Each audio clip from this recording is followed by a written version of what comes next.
Hi guys, welcome back to Garden Theory.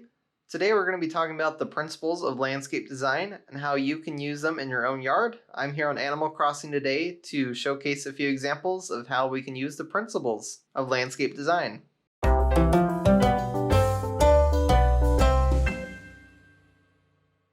So in our previous video, we talked about the elements of landscape design, and today we're going to be talking about the principles of landscape design. And I'm using this game called Animal Crossing to showcase a couple of those examples. But a good way to think of it is that the elements of design is the tools that we use to make the art, and the principles of landscape design is how we use the tools. I had an island on my Animal Crossing that I'm going to use to showcase these principles, but I had decided to kind of strip everything down and kind of remake my island. I got a little tired of it. And I have showcased this island before in a video. I really like the game, and I think it's a good way to be creative and to try out different ideas. And so that's why I'm using this today, and so hopefully you like it. But these are a couple clips of me kind of clearing out the island just so we can get things ready for today. But our first principle of landscape design we're going to be talking about today is pattern and repetition. So repetition is basically the repeated use of a element in your design to kind of help create a bit more sense of unity. And so in this clip, I've decided to do these two flower beds, which they're just flipped from each other, but they're the exact same. And so it kind of helps to create a sense of unity this way. But you don't have to necessarily copy one side to the other.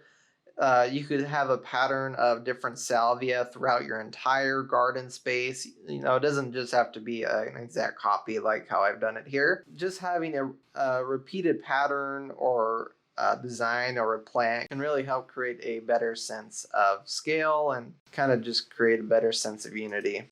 So our next principle is going to be contrast. And so contrast is just the differences from different things in your landscape design. So in this flower bed, the way I am creating contrast is by using contrasting colors. And you may remember color is one of the elements of design. So I'm combining that with contrast to create something interesting by using these purple and yellow flowers. But you can also use different types of texture to create contrast. There's a lot of different ways.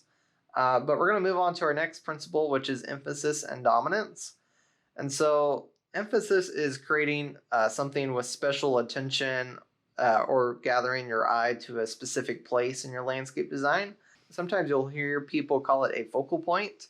And so in this design, we have this bell tower that creates a natural focal point, but we're also creating a bit of balance and repetition by having the repeated designs on every single corner of this. And so it kind of helps to bring everything towards the middle in this case, and that's how we create the focal point of that little bell tower. So our next one is going to be balance. So balance in the landscape design is when we feel that there's a sense of equal weight across the entire space. And so here we have the fountain in the middle and the two flower beds with the trees on either side. And so that makes it very symmetrical and a very good sense of balance. You can also have asymmetrical balance, but it's a little harder to do. But our next one is going to be scale and proportion. And so scale and proportion are the relationship between objects. And so a good way to think of it is private spaces or closer, more tight-knit and more open spaces.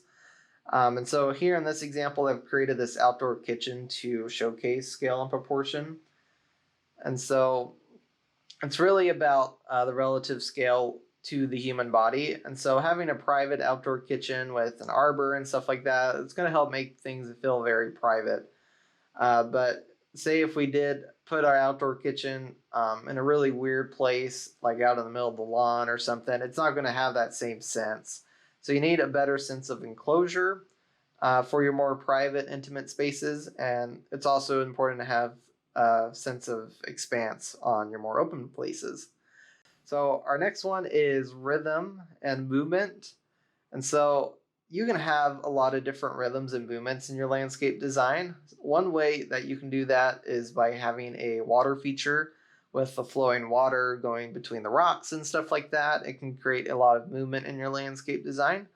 But you don't have to expend a lot of money for an expensive water feature for movement. You can also use things like grasses. grasses will naturally move through the wind.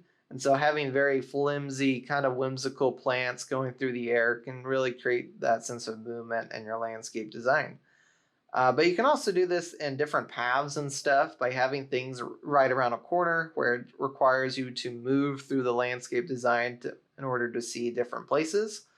So that's something to think about when you're doing your walkways and paths, how you can help create a sense of movement in your space. And now our last one is going to be about harmony. Harmony is probably the hardest one to explain. It's kind of this idea that all the pieces in your landscape design kind of fit together. And so here I'm walking through the finished product of my work that I've done over the last week.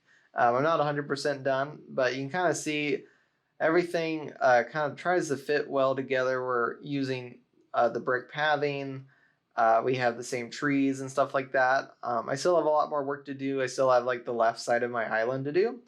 But as you continue to work in your garden spaces, even if they're half finished, you can still have that sense of harmony. But thank you guys for watching this video. I know it was a pretty quick fire method of going through the principles of design, but I thought it'd be kind of fun to hop on Animal Crossing and showcase this with y'all. So thank you.